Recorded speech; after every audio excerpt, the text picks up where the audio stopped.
welcome back to another episode of Pivot with Purpose with me, your host always, Carla Ramirez. I'm back. Actually, it's been a crazy week, but I didn't promise. I just told you I was going to come back, and I'm here. I'm really excited about doing it.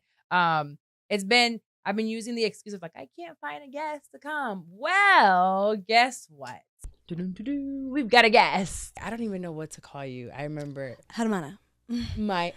It's not her. Hermana. I think that's what she is so Spanish. She's the most African Spanish person I've ever met in my life. Literally, she is my sister, like my little sister, off of a DM and some emails. So honestly, shoot your shot. Like I've gotten to where I am shooting my shot as well. So when you came to Florida, which is like, shout out to you, you came to my home. I could have killed you. You really that wasn't even a thought in my mind because also it's Florida. So like, everything in Florida is crazy. I'm like, wait, I didn't even think for a second this bitch could be nuts. However, my parents were like, Are you sure? Did like, they? I know. Hell yeah. They don't fucking know you. Mind you, I couldn't even have sleepovers in high school because it's like, well, who's going to be there? Like, it's a who's all over their house energy. So I was always at Celeste's house first of all. Like, I was at Celeste's house. I could have been at a regular ass person friend's house, but it's just like, let me not. So, of course, they were like, are you sure you want to do this? Like, you did say you met her on the internet. And honestly, it was crazy because it was also during the pandemic where they started to see like things shift in their own lives to where they would have been way more skeptical if it wasn't during the pandemic after such grief. They probably would have been more skeptical, but they were like, this bitch could kill you and Florida is crazy. So, but we had a great time. We did a retreat and that was the first time I met her in person, but it just didn't feel like it. It's like you got in the car and I'm like, hey girl. Yeah, hey, hi. Like we were just on the phone, like whatever, let's just go to the house. And it felt that good. But I feel like aside from business, like you were sent to me, honestly, for more than just a podcast. Like, you've been around through shit. I'm 30. You were there from the inception and producing Whatever She Says, which is the podcast that I did with my ex. Still love that intro. That intro is Still fire. Love that intro. That shit was cute. Actually, cue it in right now because I still own it. You hear me? It was fire. Like, you did that. You did that. So that she would do all of that, get guests for it, and then Pivot with Purpose came in. So, and at that point, you're now working with tons of other pods, right? And she's just doing her thing, but you're always a phone call away, and that's something that there's no money to that. I only say allegedly in my head. I didn't say it even out loud. I was like, D&D or not, listen, you get a response back, and especially when it counts or matters. So yeah, I love that you said that. And also, you do a great job at leading and like letting free. That kind of leadership is the only type of leadership I can be under. Like, there's no, please, I'm sorry. Did you give me breath in the morning? Like, what the fuck did you think this was, right? So, like, that is so important. You understand that to the core. And, like, I think you lead with love a lot. And I think that's such an important characteristic of your leadership. So, it's a testament to the way you lead and the way you show up. Soft black girl era. And I'm like, bitch, I want that. What is that? I want to be soft. I want to be fragile. I want to be a flower. I don't want to do anything. And men always say, and I hate this, they're like, oh, well, you're so masculine with me. I want to see your feminine side. Well, you don't put me in that.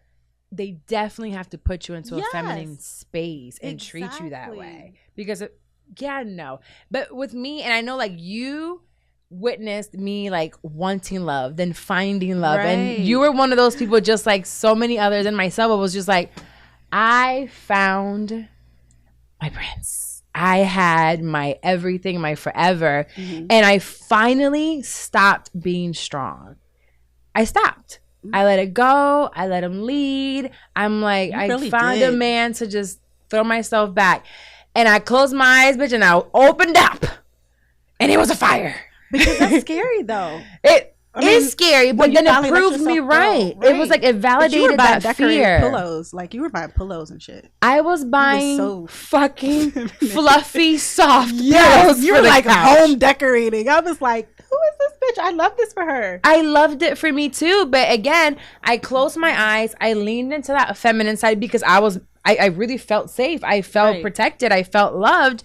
And when I opened my fucking eyes, train wreck. shit had gone to shit. So now I'm like, well, am I only supposed to be a strong woman? There's no way I could be weak, because if I'm weak, everything's gonna fall apart. So then I look back into her special and I looked up some lyrics, which we're gonna go through, because goddamn, we've been fooled all these years. All these years.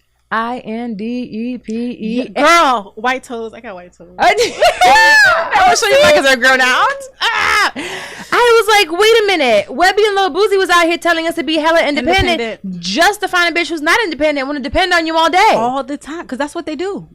That's always the side bitch is always the one dependent as fuck. Yes. Oh, so you wanted the broke girl. You didn't want want the one at home with the money so she can go 50-50 with you while you go fuck the broke. And that 50-50 shit. There's no 50-50 here. We're talking about strong. Yep. There's strengths that I have. There's strengths that you have. And I want to bring the strength of my weak side. Not weak, of my soft side. Your soft era. My femininity. Yes. Let that be strong. That don't mean 50%. I mean 25. I got you with 25. I made you a home. That's about it. I'm down with the light bill, the internet, usually, because I'm gonna have groceries. I love doing groceries. Yeah, I'll do groceries out of my pocket. I'll pay my phone bill. Yeah, you definitely gotta pay my car. I like that. Let me add that shit to my list. Yeah. Oh no, you pay for my vehicle. I like that. But the vehicle gotta be in my name. Facts. Yeah, because then when you leave, I'm still need what just happened? I still have my truck. Right. Let me see what else. I was telling my mom, and I was saying something to the effect of, man, she was crazy. And my mom said to me, why are all of them crazy? What do they have in common? You. And I was like, dang. How are you driving them crazy? I think, to be honest with you, I think there was a part of me that was afraid of being loved to a certain level. I think it was hard for me to accept that a woman could love me to this level. I think there's part of me that couldn't believe that you love me that much. And so when you would get to a certain point of loving me, I think I would intentionally try to test you. And in testing you, I'm really pushing you away. Those tests. Right. Boy. It's a trigger. I'm afraid of having to commit to this person at this level. And so what I try to do is I test you, hoping that you'll fail. And I did this over and over and over again. And when you keep testing, we gonna fail. And eventually a person gets tired of that. Yeah. And she got tired of it. She's like, what else do I have to do to prove to you that I love you? But it was really an insecurity in me. And so after that relationship, and my mom said that I had to do some real things. So before I met Alisia, I went through a period where I wasn't in no relationship. How long?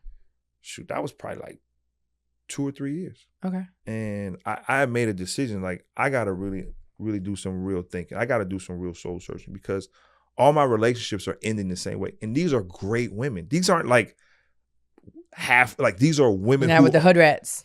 They're marriage material. Like any person would want to marry them. Right. And I'm leaving and finding myself in the same situation over and over. And so that was really the trigger for me that I had to do some thinking.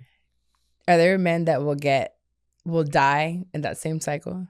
There are a ton of men who will die never knowing what it really feels like to be in a healthy relationship. I don't want to die. Yeah. I'm finding my healthy king. Yeah. Even if he's white, I'm gonna find him. I don't recommend it. We'll talk about that. That's part 2 of the interview. When I was going into this marriage, I wasn't going to, but I'm like, whatever I do, I want a prenup. Do you guys have prenups? So we don't, but I do encourage them, and we talked about it. Oh, you're an attorney. Yeah, I do. She's an attorney. We don't have a prenup, and we did talk about doing it. We didn't do one because both of y'all had things going on. Yeah, we both had stuff going on, so it's. I do think that they are smart, though, for people that are not, especially like if you're in a situation where you're going to get a large inheritance, or you're coming in with a lot more than someone else. I do think that prenups, it's just a contract. So I have had people come to me and say, I feel some type of way, like I don't think that I should be asked to sign a prenuptial agreement. While we don't have one, it's not because we didn't believe in it. I think it's a discussion that should be had. But if Laron would have asked me to sign a prenup, I would have said yes. If I would have asked him to sign a prenup, he would have said yes. But it's because there was already 2 rich people. Both of them was rich. So you listening, you are not rich. If you're not rich, if you're thinking about how the bill is going to get paid next month, or if you're thinking if you're going to pay your rent or take the vacation, Do not do what she's talking about. It's like insurance. Like we all have insurance just in case. And like it don't matter who goes. Listen, what they both gonna have money. Unfortunately, statistics show that over half of marriages end in divorce. So you just want to be covered just in case. I mean, hell, look at the ones that wrote the whole book, waited supposedly, and still broke up, still got divorced. Yeah. There's this thing. I also grew up in a very conservative home. Actually, I will say homophobic home. Yeah. And there's always this conversation of if you're gay, something happened to you. You're not born gay. And I just remember thinking about my cousin. I'm like, we grew up, she has been gay since we were big. That's the dumbest and I've thing asked ever. her, I remember asking her all the time, like, did something happen to you? Like something because that's what my family would say. Yeah.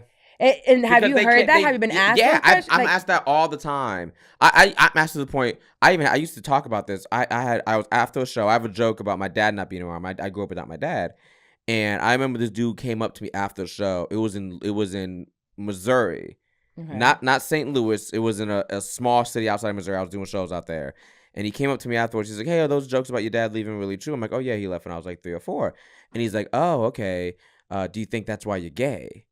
If that's the case, half of these niggas out here be gay. And I'm like, no, because I have a brother and he has a wife and 2 kids. And then the dude's like, oh, well, do you think your brother like hung out with your dad more? I'm like, nigga, you think my brother had a secret dad? You think there's some secret dude showed up to only my brother's like, hey, I'm gonna teach you how to do pussy stuff, but not Akeem. He's gonna stay gay. It's like, no, we grew up the same exact way. He was born straight. I was born gay. It has nothing to do with anything. It's just how you are. It's just what, but they want to they can't rationalize that, because if they rationalize that you're born that way, then they can't blame you for it, and then they have to accept that it's natural. And then that fucks up the whole ideology. So they're like, no, something had to happen. So even as millennial women, I think we still got into this thing where we like financial security for men. And right now, that's just... I ain't gonna lie to you. So somebody put a poll up, right? And they were like, would you take a man that is like, let's just say whatever number, it's like really great for you, right? But wait, money-wise. Money-wise, yeah. Okay. A great number. And he's just not the... Oh, no, you don't want that now. God, she took a damn straw. It's cool. You got it. But they're just not emotionally available and whatever. Or would you take a man that makes $80,000, works a corporate job, but is super faithful? How many kids you got? Let's say no kids. Okay. 80,000, works a 9-to-5 corporate and is super respectful, like emotionally intelligent, whatever. And I said, I will take that 80. No, I mean, me too. Where I am today?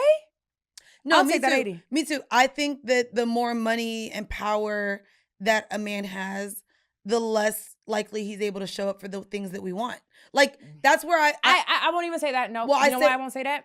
Why? Because I have met men like Laron. Oh, I would love for you to meet Laron. Laron Prophet. He's actually been on the podcast, Alicia's husband. Laron what? Laron Prophet. I don't want nobody with Prophet after their name. What the hell is that? Laron, I am so sorry. I am so sorry. For anyone listening to this pod, like in your 20s, oh my God, the way I thought I fucking knew everything so much that I did not know a thing. I'm seeing that with my 18-year-old. She's 18, bro. Yep, she don't like me for nothing. She is upset, and sometimes I don't like you either. She gonna always love you. Now, liking you at this point, I'm like, does she even love me? Yeah. Does she even love me? You were mama. I went through phases where I ain't. Did she hate you at some point? Oh, did I? Did I? You hated your mama? So the problem is, which I actually, egg donor. Yeah, at one point I called her egg donor. So, which I think you're being called now. It's possible. Possible. But I think that what we don't realize sometimes, and this may be a thing, especially because we're friends, but you real hard-headed. I am not. You're stubborn. You're hard-headed. Not at all. She don't see. She ain't been in therapy long enough, y'all. This is called projection. Y'all, I ain't gonna hold you. No, girl. How am I? I'm not now. So I think, though. I'm very opinionated. I will tell you, and so the hell is your daughter. And so what's crazy is. And I love that about her. Do you? I do, because at the end of the day. You're looking at yourself and you don't even know. That's the thing. And that's the thing that I think you battle with. Like, I don't think I realized you're so much like your mom. How much me and my mom were fucking like this. And so I'm like, oh, now I see why you ain't like me. Girl, because I'm you. And I think that you haven't gotten there yet. It took maybe till I was about 21, 22 to really start forming, like, even the the apology tour with Dang.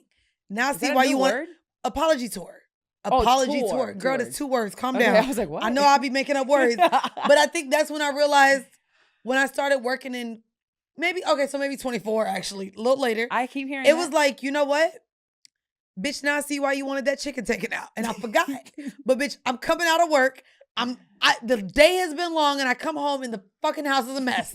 You terrors are running around. You're loud. The chicken's not out. So guess what? We not eating. So y'all go eat hamburger helper. Even if you ain't throw out the meat. Like there's so many things that as a mom, furniture. When I got my own house, I was like, oh, now I see why you was like, stay off my couch. Like, I don't think as children, we truly grasp at all what our parents sacrificed, what they spent money on. Mind you, we have inflation now. What they had to go through, how they hid their feelings from us. I know your mom's smiling right now. Bro, She's like, we literally, no, I don't think any of us realize that until we're like in our mid-20s. Like, and we go through our teens. You had your responsibilities. We go through our teens thinking our parents are awful. They're terrible. They don't get us. Oh my God, you broke bitch, why we can't eat it red lobster. Like, do you know, bitch, why the fuck we can't go to Olive Garden? You can't get us Olive Garden. Then we go to Olive Garden and she's like, bitch, stay on this menu. Do not go there. We're going before 3 o'clock. You know what I mean? It's lunchtime. Then it's like, oh, bitch, now we get name brand cereal because food stamps came in. It's like, you don't realize. You don't realize, actually. You were the worst. Oh, all of us. We were like, I guess we'll wait. Sorry. I am buying you. I'm not buying her lunch today. I'm buying you dinner. Times 3. But you don't realize until literally, like, I'm 24 years old with 2 roommates, literally having to fucking figure out, okay, do I have to eat or buy toilet paper? Because I'm looking at my account. And mind you, if you even go back 10 years, the ATM gave increments of 20. Bitch, if you have $20 in your account, you couldn't pull shit out. What the fuck? This shit was stressful. Like, they didn't give you 5s and 10s at the ATM 10 years ago. See, Ayana's not there yet. No, you had to have $20 in your account. Bitch, if you had 18, figure it out. Right.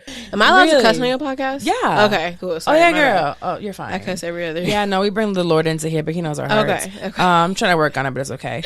We bring all these things into motherhood, and I remember, like, there was a lot of cussing, a lot of screaming, a lot of not a lot of patience, and I had that with my daughter as well. So as I got older, and around 2017 is when I started really working on myself when my dad passed away, and it's like I don't have my safety net anymore, but mommy issues are a lot more intense sometimes, I feel like, than even daddy issues. Like, yeah, my dad wasn't perfect, but he was really there for me. That's why I feel like I was my road dog. And then my mom's like, you have this idea of what you want as a mom. And that doesn't go away. That's the fucked up part. That it doesn't go away. I still yearn for that, like, mom that's going to come and, like, call me and be like, how are you? What do you need? Do you need me to cook some chicken soup for you? Like, just kind of check on me. And she doesn't. I know what it feels like for my mom to just be like, well, I'm here. You can come whenever you want. You're my mom. Right. I don't care if I'm 36. You're supposed to be the one coming to me and saying, how are you? And, like, I already did all that. Like, why am I reaching out to you? Why don't you have that motherly feeling to be like, let me go check on my daughter? Right. And I really, like, that triggers me really bad. And it's like, no matter how bad or how much you're like, okay, I am better without them, you still yearn for that mom. Oh yeah, for sure. What are you doing my to mom, kind of like, go ahead. So my mom is definitely doing like some healing in me through her relationship with my daughter. Okay. But I still feel like there's like a rift between the two of us. I took my mom and my daughter to Mexico for Mother's Day. I saw that. Yeah, my mom was blocked by day 2 on the trip. It was not blocked. We were like, the only reason she got unblocked is because I felt bad because I like left the Airbnb and she's a white woman in Mexico. And I was like, she's really not going to be able to figure anything out. They was already not fucking with us for not speaking Spanish. Like, her, and they probably think you speak Spanish. Yeah, no, she was kind of fucking up my like skate by vibes though. Like, it was like, you might speak Spanish, but she's white as fuck. So right. We don't trust anything, and bananas are going to be 15 pesos more. Jesus. But yeah, like there's just certain things that I realized were a little bit more unhealed than I thought that they were. I remember like being like 10 years old and being mad about something and like running away, and like my mom just walking outside with my brothers and being like, tell your sister bye, like funny shit like that. But then it got to the point where it was like 16, 17 years old where I was actually leaving the home, and like there wasn't that communication. I've had periods of time where I haven't talked to my mom for 2-3 years at a time. And as a mom myself now, I do have more of an understanding about her being disconnected, and again, like I said earlier, just not having the proper tools to be able to like tap in and like figure it out. And I do give her a lot more grace. We'll talk about this later, but he was like, oh, something about the women. And I said, really? We can't really trap the man. Yes, we could lie about maybe being on birth control, but that means that you're putting the trust on me 100%. And that stuff can go wrong. The man is the one that shoots. So you can choose to shoot somewhere else or wrap it up, right? But sometimes they prematurely shoot. Ayana is a pre-cum baby. Okay. And I talk about it all the time. When I first started the sex talk, I said to her, in this whole pre-cum situation, they say that it's not true. But she's like, yeah, I heard it in sex ed class. And I said, well, breathe. And she was like, I said, take a deep breath. And she takes a deep breath. And I said, you're a pre-cum baby. It's real. You're a pre-cum baby, I'll tell you, because I thought I swallowed you. It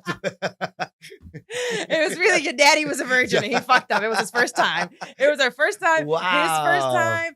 I thought it was girl, if you're listening to this, I'm gonna fuck you up. I don't know if I'm ready. Is that? I don't even know if I know how to do it anymore. Is it like riding a bike? No. I'm gonna be.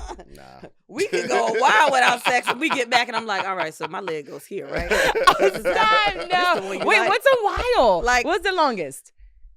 Not including when you had a kid.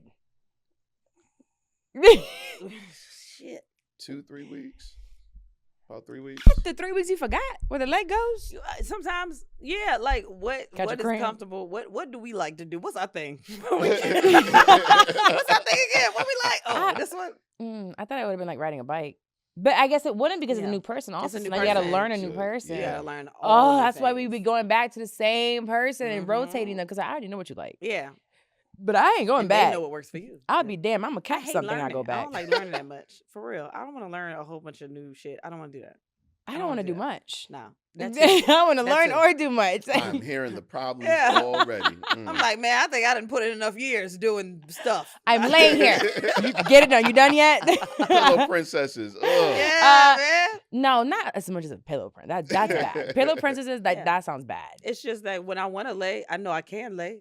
You know, you put in enough work before to lay for this one time. I know that I get. You got to pass. Exactly. Okay, yeah. I'm good with it. Now, but you have 4 kids, so if I get the timeline right, 5 years, 6 years. You said you have teenagers, so you're who's the step parent? We came in with kids. Yeah. Oh my God, it's like the Brady Bunch. Yeah. That's so cute. I came in with my daughter. He came in with a son, and then we had twins. Yeah. Mm-hmm. Shit. Yeah, exactly. We thought it was 3. And then there were 4. I have legit been messaging him and kind of stalking him since about a year. But I started messaging you back in October. But you'd never know because what I was doing is I would send the message. I would wait like a couple weeks to see if you saw it. And if it didn't say seen, I copied it, unsent it, and sent it again. What? So if you ever got it. Sorry. So I've been sending and unsending messages for about 5 to 6 months because I'm like, I need to talk to this guy. So let's get straight to it, honestly. I want to know from you, like, I guess we'll know more of your story and who you are. But first of all, what the hell is a self-aware narcissist? How did we get here? Like, did you give yourself that name? So actually, I was just being my very first TikTok video I posted. I was just saying, hey, my name is Lee. I've been diagnosed with narcissistic personality disorder. And I don't even know where the term self-aware narcissist came from. I think I just saw it in my comment section one time, and I was just like, oh, that sounds better than... Hey, some reason it just rolled off the tongue better than diagnosed for some reason. I was just like, oh, self-aware narcissist. It's catchy, you know?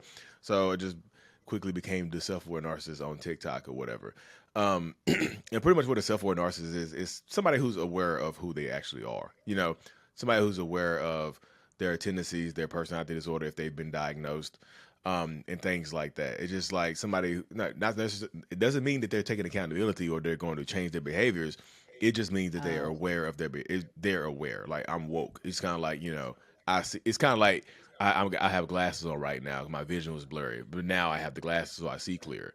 It doesn't stop me from crashing. I can still crash a car while with my glasses on. But it just gets to the dynamic where self-awareness. It just helps me process life better. For me, car analogies. You just triggered me. Is it a thing? I'm just an analogy. People that are listening know exactly what I'm talking about. But don't worry. No, but I get it. Okay, so you can be aware of what's wrong with you, but continue to do the bullshit. Oh yeah. Oh, absolutely. So, yes. What led you to therapy? Because clearly you have to go to therapy to be diagnosed. So then we go back, like who you are, where you're from, and what led you to even get diagnosed? So. I can start. I can do a brief rundown of what I have going on. So since I was very, very young, I would say 8 years old, because I don't have a lot of memories when I was a child. So I was 7, 8 years old. I've always kind of felt out of place. It's kind of felt like around my 7th, 8th birthday, I was kind of born. And when I say born, it's kind of like I woke up and realized who I was on that day. I remember being at a birthday party. It might have been my own, but I knew everybody around me at the time. I knew my brother, I knew my mom. I knew everybody around me. I just didn't know who I was. It's kind of weird. Kind of like you woke up and just, hey, I'm living now. I know who these people are, but I don't know what role I play in this. I didn't know who I was, deep down. So I just started kind of mirroring people, acting like people, picking up on behaviors to fit in because I didn't feel like I fit in, even through childhood and growing up or whatever. I feel like I've always kind of been an outlier. Even though I did fit in, technically I fit in because I had a lot of friends and people who liked me because I'm funny. Were you awkward? Were you corny? I was Were shy, you popular? Other than that, I was a shy guy. But other than that, yeah, I was popular. I was an athlete or whatever. I was cool. People like being around me. It wasn't a story until I told the story. I was a very good storyteller. Just feeling like I didn't fit in. Carried on through my, my teenage years, through my, early 20s and into my 30s, like where every single relationship was ending the same type of way. I would just wake up one day and just be disconnected from the person for seemingly no reason. I was just like, I wake up, I'll be in love the night before. I'm like, damn, I love this person. I'll wake up and just look at them. I'm like, who the hell are you? What am I doing with you? I just like, why am I with you? Why I could be doing better? Why am I not doing better? I was so asking myself these questions and blame the other person for making me feel that way. But it wasn't their fault. You thought it was the other person's fault that made you feel that? Yeah, it had to be their fault. How's it my fault? They must have did something to me to make me feel this way. I didn't, I didn't just think this way. They did something to me apparently, but I could never understand why. But it became exceedingly frustrating in my 30s when I was married, and I just disconnected from my wife. And then I wasn't where I wanted to be, like life-wise anyway, financially, educational-wise, like body-wise, health-wise. Like nothing was going right in my life pretty much when I was like 30. This is 2017. So me and her got into pretty much a huge argument where we were yelling and screaming. I was saying, fuck you, get the hell out of here, that type of stuff right there, and I can replace you easily, buy you an inconvenience anyway. You're holding me back. And then on the way out the door, she's like, it's so damn hard living with a damn narcissist. And I was like, narcissist? You're a narcissist. Because in 2017, I thought it just meant cocky, conceited people.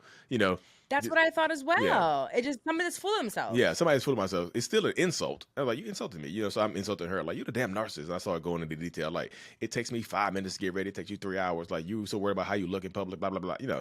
I'm talking shit. So she leaves, and I'm steaming hot when she left, So I'm sitting in the bed, mad as hell. I was like, why the hell did she call me a narcissist? So I just pulled out my phone, and I typed into Google narcissist, the word narcissist. And it's like, did you mean narcissistic personality disorder? Like, well, I didn't mean that, but like, I don't even know what that is. But let's go. Let's see what this is, So I clicked on it and it started running it down. Like, I was like, what the hell? And I started reading the signs and the traits and the symptoms, and it just made sense to the questions I had been asking myself for 30 years. Like, there is a statistic that it takes women 7 attempts before leaving an abusive relationship. And I believe it. And I believe it. Me too.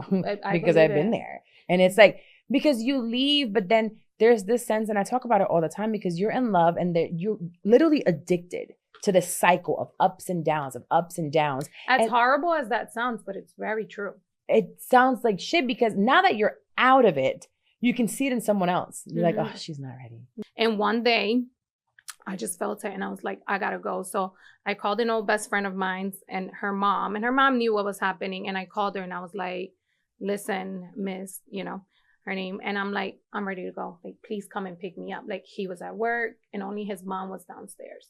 Wow. And she was like, I'm on my way. And then I started like freaking out. And I was like, oh my God, like if he finds out, he's going to kill me. So I call her back and I'm like, listen, like, never mind. Like, I'm not going to go anymore. Like, I'm good. And she was like, no, I'm on my way. I'm glad you got out of that. Now, how many years later did you meet your husband? So that was my senior year. I had Enrique as soon as I graduated high school. And then I met Matt a month. I started college in 2006. I met him in October of 2006. Oh, wait. So Enrique was born at the end of July. So how long were you with your baby daddy? I was with my son's dad, so I was 20. But when I met Matt, he knew. I was an accountant for 6 years. So I'm like, college. Yeah. 2006. Yeah. You started college. Uh-huh. So you were with your boyfriend, but you met your husband. Yes. But it's interesting the way it works because when I met Matt, he was like the friend that I needed. And he was very aware of my situation. So you knew him throughout this abusive relationship. Bits and pieces, yeah. Mm-hmm. And he knew like what I was dealing with. Okay. And it was just so God sent because he would always like witness to me and talk to me about God. Mm. And he would always tell me like, you deserve better. You know, like the world's so much bigger than that. You know, and he would always encourage me, but not like be so deep into it because we were just friends. And he was aware that I was with my son's dad and I just had a baby. Mm-hmm. You know, but we just developed such a beautiful friendship. I had a relationship. I got single. I got engaged. I had a baby. And I met this woman one day. It was Father's Day, 2021. And I decided to call my fiance's son's mother. There it is. Today here on Pivot with Purpose, I have my son's brother's mom, Erica. Can you just... Wow. Really wow. Really wow. Just thank you for being here. It's definitely been a long time coming. Like you, I am nervous as well. I'm nervous as fuck. All right. Just thank you but for I'm glad being to be here. Just break the fucking house. I'm glad to be here. Thank you for having me. And I grabbed, my significant other's at the time phone and took the number and I called her. Ring. Girl. Hello. Yeah. What do you remember about that day? Well, when I looked at my phone, it's like, what? And I was, I wasn't, to be quite honest, I wasn't, it was shock, right? So I wasn't prepared for that moment. And I was a little mic towards you. I was a little reluctant,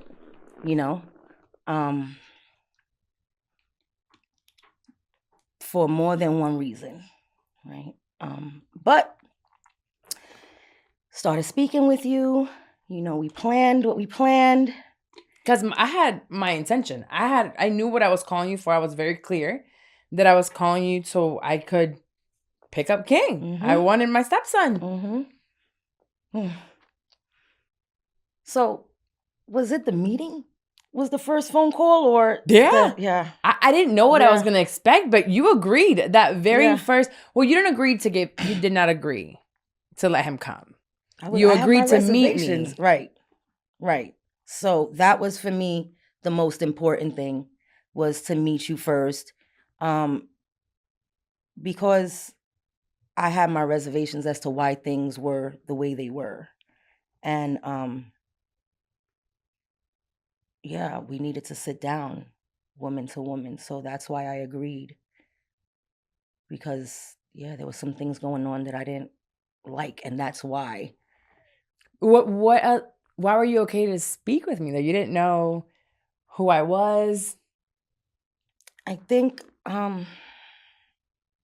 first because I think I'm a woman first, and the fact that you picked up the phone as a woman and you called me.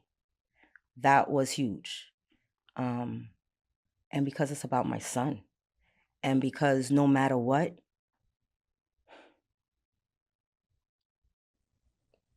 I always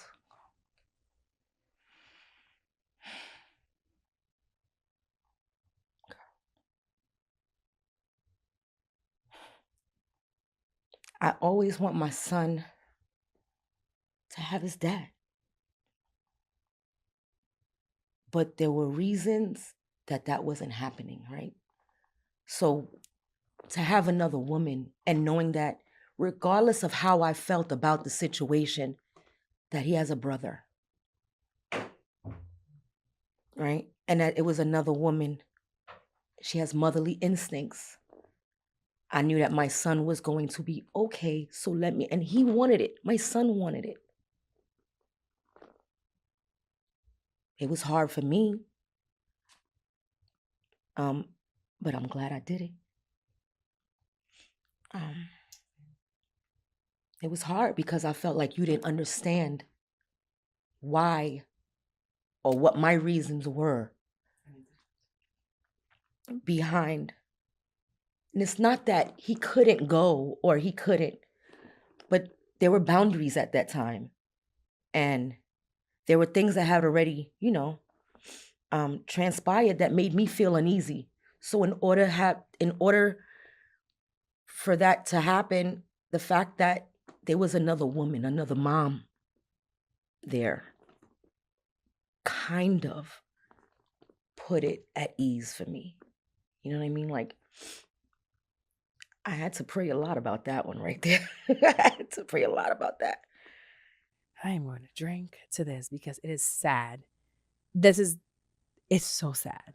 Oh, I know. Because I very recently, wished death upon someone. Yeah, I don't want to go. See, I don't want to get to that.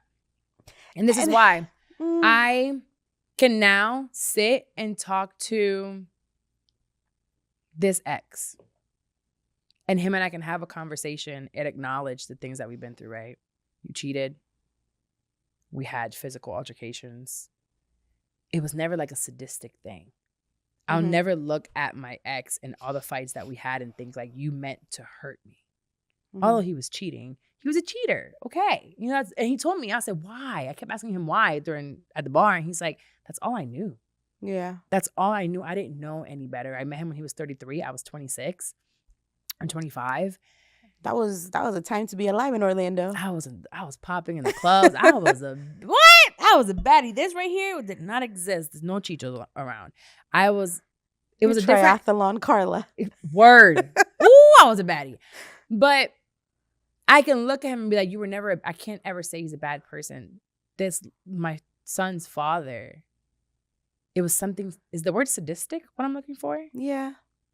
You want to hurt people. That disorder. You consciously are doing this.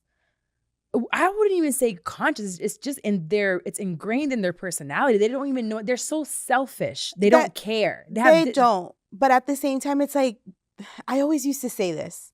Do you sleep at night? Because it feels like the brain is always going. You're trying to see what you're getting into next. What you're doing next. What are you doing? What are you keeping up? What lie do you got to keep up with tomorrow? And who do you have to step on to get there? So it's like they're not resting. Everything is a plan. Everything is calculated. Nothing is a spur of the moment.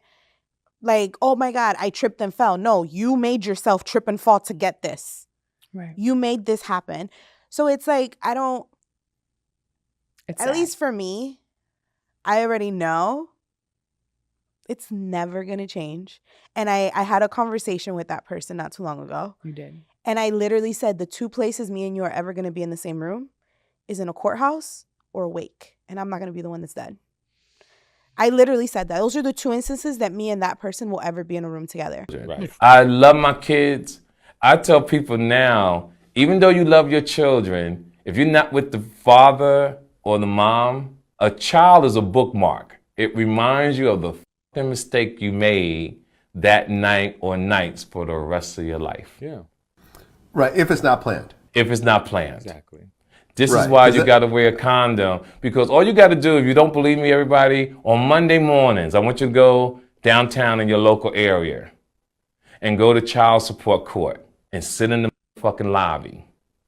And you would think that you was going to a Future and Drake concert, seeing the people lined up in that. It's for real. So what is it you don't like about that? There's a lot. I'm Where do we listening. start? Okay. So one, You have 7. Yes. I can understand 1 being an oops. Yes. I was 17 when I got pregnant with my daughter. Yes. 18 when I had her. I will say that was like, fucked up. Mm-hmm. You know? Mm-hmm. Never happened again. Yes. Why? Because once you know better, you do better. So you're trying to tell me that you know better, but you have a child that's 37. You also have one that's 16. Yes. That is like 19 years difference. Yes. And for 19 years, you were still fucking up. Yeah. You're giving out this advice that you don't even take yourself. But no, now the question should be, TK, what have you learned from that situation? Now let me It took 7 children for you to learn something? Success. And now when you're shooting powder is when you learn? Well, not powder. I'm still like, thing. what? Don't, there's like nothing left. No, there's nothing. You emptied it out. I'm still healthy. But let me, All right. So let me give you the story on this. And you can't teach nobody nothing. You ain't been through nothing. How much do you have to go through? Let me finish, because what you're doing, you're playing judge here, and you can't play judge. I won't judge. Go ahead. If you're going to be in this position and you're interviewing me, I'm not interviewing. I'm having a conversation. You have to be open-minded that people's lives are not always planned or strategized the way other people think their lives should be. Okay. So what I've learned in this tape, and a lot of comments, a lot of people think the same way that you think as well, right? But the thing about that story is not to be depressed. Understand your life, because I said it in there. I feel bad that I've done that because I wish I could have been the traditional. Let me finish. Traditional. Let me finish my story. Sorry. Thank you take forever. Yeah, but I like to talk slow. I've been telling this man, he talks like elevator music. You still interrupting me. 2x. And I have a. If you keep interrupting me, I can't get my message across, and you come out looking like you really control this conversation, and I want to get my point across. Turn the mic. Okay, so my point that I'm making is, you go through life, you deal with certain things, and what makes a man to me is you accept the things you've done. But if you could teach people not to make the same choices that you made, not mistakes, choices that you made, whether someone's in Ghana, whether someone's in Oakland, California, and they hear me say that, and they go, wow, I don't want to be in that same position that TK was talking about, and this is what I'm going to do so I don't end up in that same situation. It's just so that you're like the savior. You fuck it up real bad. So it doesn't matter if I'm a savior. The purpose is we all are God's children. We all have to do things to give back. So I did what I had to do in that situation, and I apply it to the podcast, and I share with people. Now, different people are going to get what they want out of it. Like you look at it that way. You want to be Nick so bad.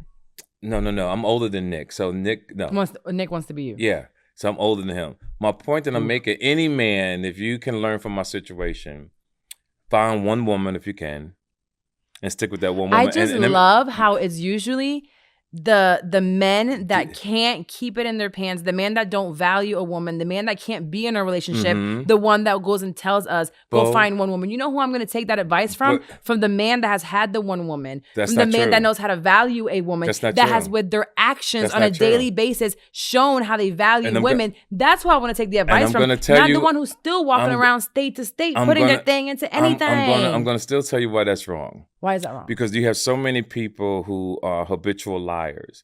Yes. And 90% of men are habitual liars. You know 90% of men? Let me finish. 90% of men are habitual liars. The same way you got played, in a sense, having a kid. I got played. Yeah, you got played. You got played because you went for what the man was saying in this conversation. And it's not your fault. Most women are in that situation. Actually, it wasn't just that. No, let me finish. But most women are in that situation. Most women get caught up in the situation. So, no, let me tell you something. If I were to be caught up by what people just say, I would have had 13 children by now. Okay, so let me finish. Because I've had men with the gift of gab. I know that I'm talking slow, but let me finish my thought. Let's go. What I'm saying is there's so many women in that situation in life. There is no right path. There is no, you should do it this way. People do things happen. But when do you take accountability for not fixing your mistakes? When kids are here, there's nothing you can't fix your mistakes. Again, you can only be what you can. It takes a lot for you to create a child. It takes about a few minutes. You know what's crazy? A woman can only get pregnant within a 48-hour time frame of the 30 days. Yes. It's like 24 hours, 48 hours. And your point very is what? small. You know how... I thought that was a kid. You know how much fucking you got to be doing raw? Yeah. in order to procreate unless you seven children with different women all the time. You're talking about over 30-something years, though. No, we're talking about in over 19 years. 7 children. By children number 3, let's say. Yeah, but that's your opinion, sweetie. That is just logic. It's millions of people, men, that have had that type of situation. Right. And how much you paying child support? Yeah. I don't pay nothing in child support. Ooh. Like, I'm a good dad. Hold on, but you travel all the time. Yeah, they're but I'm still on different a good dad. But you don't pay child support? Why would I pay child support? So you take them to school every day. You take them to the doctor's offices. You take them to practices. I mess with women that got themselves together. Okay. And like a true toxic man. But, you know what it takes physically? I would rather today, where I am today, I'm doing it alone. Yes. And it's hard. But you know how easy it is for me to go and work and make the money. I have to have a nanny, right? Yes. And she has to, like this morning, I'm at the radio station. She got to take him to school. Yes. She sometimes has to take him to practice. But you don't have no help. My kids, I help their mothers. That's their mother. How do you help them? With what? If you're not there with time and you're not there with money, how are you helping them? Yeah, but I am there with time and I'm there with money. How can you? You're one person, 7 kids, 7 states. My kids are grown. When they weren't. I did it when they was grown. They didn't grow. When they was babies. So they popped out of the vagina at 30? Yeah, no. What I'm saying, no. What I'm saying to you, when my kids was born. From 0 to 18, how much? A lot of time. And we're still close to this day. What are the ages? Do you even know the ages? Yes, 37 to 16. No. Give me 6. Yeah, 37, 32, 26, 22, 21, and 20 and 16. So you have 3 that are a year apart. Oh, absolutely. So, and they're all in the same state? No. So when those 3 kids, let's just focus on 3 out of the 17 you got. Those 3, they're growing up and they have to do like that those first 5 years of their lives. Yes. How often could you have possibly been That's there? true. But so were you paying child support then? So I don't pay child support. Okay, we're gonna move on. The internet is a dangerous place. I'm telling you. But speaking of social media, there was something that you posted on there, which will lead us into this. And you felt like your baby daddies were just like a Visa card. You sometimes it was something along those lines. I feeling like you're doing it all alone. Feeling either like they were just there to swipe a card. Yeah. And that was it. They feel like since they are on child support, then that weekly payment or that monthly payment should suffice, even though sometimes it is years late, years underpaid, weekly short. I guess it's still wanting to grapple with control. Right. My therapist told me that,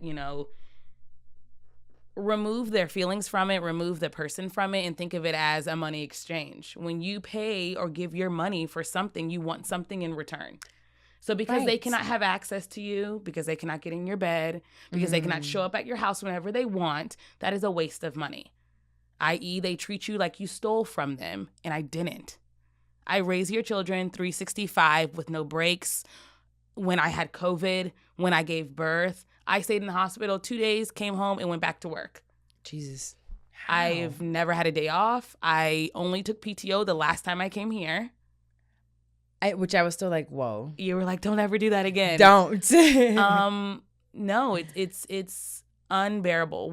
My ex, the one that the baby's dad did the physical abuse, my ex-husband, did come to my son's birthday party on Sunday. But that's not his son. It's not. He calls it his stepson because he was here when we got married. I mean, yeah, but he because my son was older, he witnessed a lot more than the younger ones. Right. Yeah, it was hella uncomfortable. Did your son want him there? He asked him to come set up the mics and the projector for his friends because he didn't know how to do it. Okay. But he ended up coming completely drunk. 3 bottles of Henny in his pocket. So he hasn't learned his No, the best way I can describe it was like an orangutan at a child's party. All the adults were staring. He is an alcoholic. And after all of that and even jail time, it didn't help fix him? No. And because America, alcohol is legal. It's like and they can make revenue off of it, then, it'll limit his visitation or limit his rights, but it doesn't change him as a person. He often blames it on family history, but it's still very uncomfortable. And co-parenting for me, my experience personally, is very toxic. So the question we asked y'all was, what's the wildest lie Your ex told you, because boy, have we been through some liars. So let's see. The lies. The lie. What's the wildest lie your ex ever told you? Or an ex? An ex. Well, the wildest lie an ex ever told me was that he had it for the rent. Then the landlord called, saying he was being evicted. So I was like, I thought you had it. I ain't put my name on this lease. I own my home. So, yeah, I think that was the biggest lie. I can afford this place when you can't. That might be the first one. Can you think of one? Yeah. I'm at work and I'm at your job and you're not there. I'm calling. Hey, where are you? I'm at work. And you're there? I was standing in the... Where do you work at?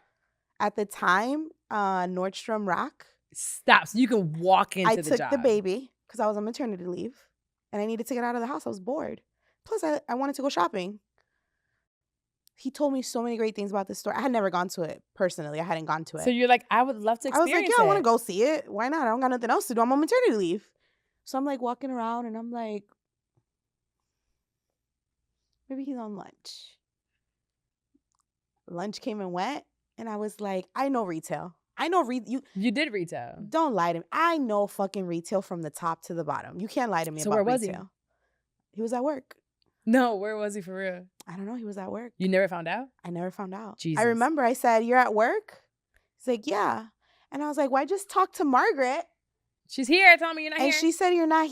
She said you don't work here no more. Oh. So where do you work? Where are you? All right. So we're going to get into our advice segment. This is where you send me a letter. You can email it to askcarlawilmaris@gmail.com or you can DM Pivot with Purpose Pod. Don't DM me personally because I won't see it. But the first question I have, it says, what the fuck should I do? Literally. Because I've been with my boyfriend for the past 7 to 8 years, and he told me during an argument that we've been in an open relationship. I don't know what to think or do. Honestly, I feel broken. Wait, hold on. He told you that you've been in an open relationship. So he'd been cheating. I don't know. Okay, let me ask. Your question is, I don't know what to think or do. I feel broken. I think you feel, heartbroken, betrayed. I think you're being gaslit. And I know gaslighting is definitely like one of those buzzwords at the moment. But to make you feel like, hey, we've been in this. Like, you should have known. That's not how things work. If there was never a communication that you were in an open relationship, and I have a friend who's in an open relationship, and it works for her. She doesn't feel any type of jealous. They have the communication. They talk about it. They have their thing. I don't know the ins and outs of it, but they're in an open relationship. I couldn't do it, but at least she knows it. You should have known this too. So you should feel broken. You should feel sad. What to think? You should think that you need to get out of there. Honestly, 7 to 8 years is a very long time. 7 to 8 years, you should know when this person wakes up and takes a shit. You should know when they are, you know so much about them. And people like change, of course, and evolve, but you know that person. And if you didn't know you were in an open relationship, he knows how to keep secrets. And I don't like that. I don't like somebody who can keep secrets like that. So I think you just got to let him go. Let him go, let her go. I don't know. I don't have a name, but they got to go. My childhood friend of 15 years and I lived together for 3 years as roommates. We were amazing friends and great roommates to each other. 2 of the 3 years we cohabitated were during the darkest of the pandemic. So we spent a lot of time together. It was very fun. When I met my boyfriend during the second year of living together, childhood friend and I saw each other less often because I was getting to know him, but she and I still saw each other and texted frequently. About a year later, she met her boyfriend and communication became much less frequent to the point where she often forgot that I had texted her.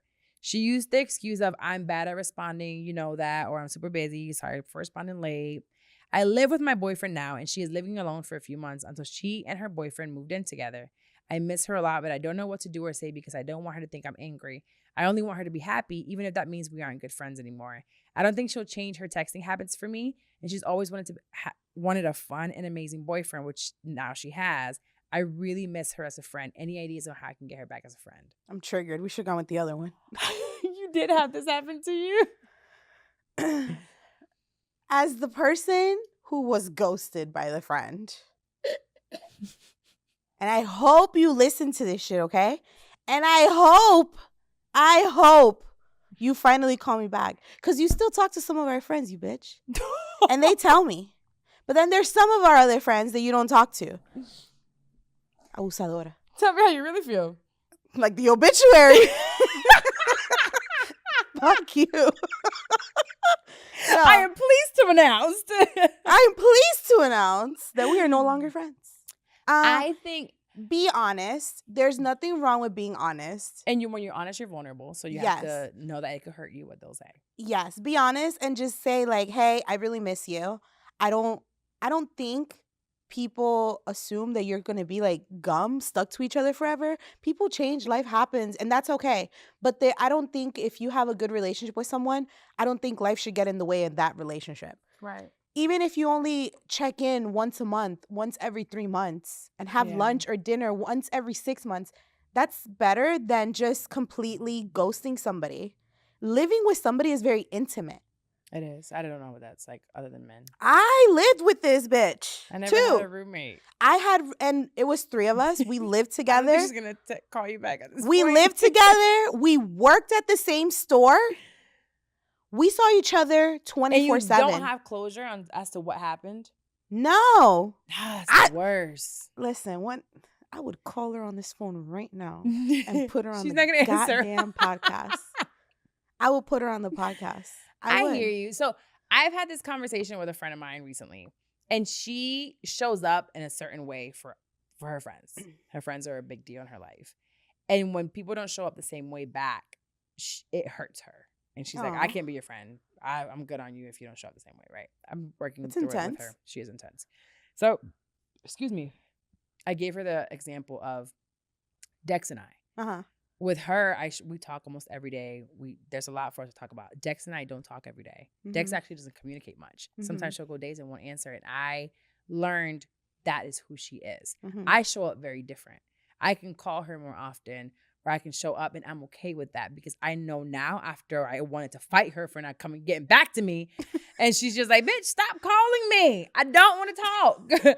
I'm tired. Fine. You don't want to talk to me. But no, it's who she is. She loves me. She adores me. If I call Dex and I said 911 need you here right now, she'll pull up. Yeah. But I also know she's not the friend that calls and wants to hang out and is on the phone constantly. So I truly believe that relationships can evolve and it will not always be the same. You won't always show up the same way in a friendship. Oh, for sure. When you have a kid, shit changes. When you get have married, things change.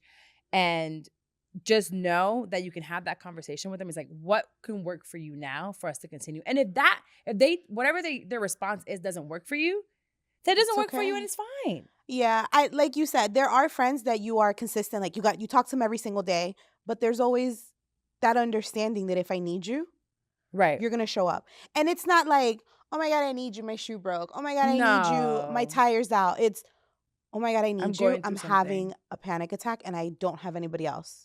Can you pick up my son? Can you watch my son for me? And I know that every single one of my friends that I don't talk to, as busy as you are, I know that if I need you, you'll show up. As busy as Jenna and Brittany and Dex, Mandii would fly. She don't even like kids. And Wendy, Wendy has literally like uprooted things. And I'm like, meet me here. Let's go. So it's knowing the capacity of each person on how they can show up. You can't expect for someone to show up for you the same way you show up for them.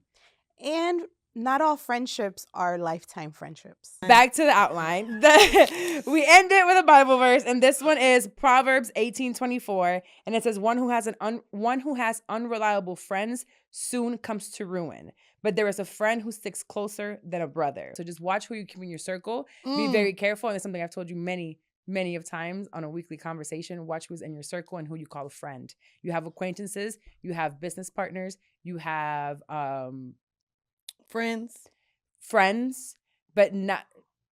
There are some that just be careful. Everyone, be careful who you call a friend, who you open up to, who you tell your deepest darkest secrets to. Yeah, you be trying to steal all my friends. You got some cool ones. I got some great friends. You got some good ones. I got some great But everybody, friends. watch the circle you're in because you're letting them in and those energies around you, and you just want to be very careful just who's around you. And I'm just grateful for you and your friendship. I'm grateful for you too. Now we finna go drink because this is crazy. We're about to smoke. Wow. I gotta pick up my son. Wow. Yeah, she has to be a mom, y'all.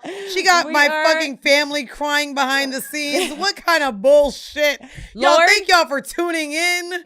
This is another Pivoting with Purpose. It's a pivot, but we're pivoting currently. And PP, pussy, pop it on a handstand, bitch. Lord, I told you she's a work in progress. She is coming to you at some day. I'll see you guys again next week. Goodbye. Bye.